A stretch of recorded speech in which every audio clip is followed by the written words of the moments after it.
Hello badminton friends, இன்றைக்கி ஒரு சின்ன டிப்ஸ் தரேன். நிறைய பேர் விளையாடுறாங்க.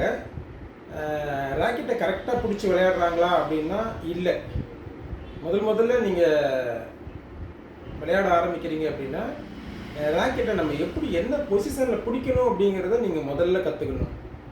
இல்லைன்னா அந்த தவறு நீங்கள் கடைசி வரைக்கும் அப்படி தான் இருக்கும். அதனால் ஃபஸ்ட்டு ராக்கெட்டை எப்படி பிடிக்கணும்னு மட்டும் ஒரு சின்ன டிப்ஸ் நான் சொல்லித்தரேன். அடுத்தடுத்த வீடியோவில் நான் நிறையா உங்களுக்கு சொல்லித்தரேன். எனக்கு கோட் இல்லை. கோட் இருந்துச்சுன்னா நான் உங்களுக்கு நிறைய ஒர்க் அவுட்லாம் சொல்லித்தரேன் எனக்கு முடியும். அடுத்தடுத்து நான் அதை ட்ரை பண்ணுறேன். ஏன்னா எனக்கு ஷூட் பண்ணுறதுக்கு கேமரா வேணும், எனக்கு காலர் மைக் வேணும். இது எதுவுமே நான் அரேஞ்ச் பண்ணல, எதுவுமே இல்லை என்கிட்ட. நான் அடுத்தடுத்து உங்களுக்கு ஹெல்ப் பண்ணுறேன். இந்த ராக்கெட்டை எப்படி பிடிக்கணும்னு நான் இப்போ சொல்லித்தரேன். இந்த ராக்கெட்டை ஃபஸ்ட்டு பார்த்தீங்கன்னா இந்த மாதிரி வெர்டிகலாக வச்சுக்கங்க.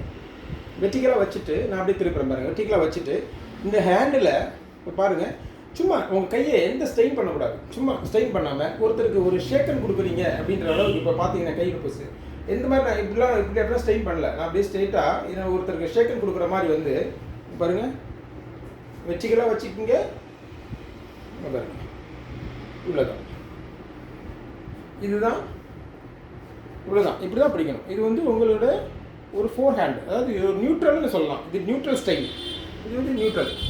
ஸோ இப்போ நான் ஒரு நியூட்ரலில் இந்த ராக்கெட்டை பிடிச்சிருக்கேன். இப்படி தான் நீங்கள் வச்சுக்கணும். இது ஒரு நியூட்ரல். நான் அடுத்தடுத்த ஸ்ட்ரோக் உங்களுக்கு சொல்லித்தரேன், சரிங்களா? நீங்கள் ஃபஸ்ட்டு பிடிக்கும்போது இப்படி பிடிக்கணும். இது ஏன்டா நான் இப்படி பிடிக்கணும், என்னடா வெற்றிகளாக இருந்தால் நான் இப்படி ஆடுறது அப்படின்லாம் இல்லை. இது ஹோல் பாடியை சம்மந்தப்பட்டது. நான் உங்களுக்கு அந்த ஸ்ட்ரோக்லாம் நான் உங்களுக்கு சொல்லித்தரேன். அடுத்தடுத்த வீடியோவில் நீங்கள் அதை பார்க்கலாம். Okay friends, thank you.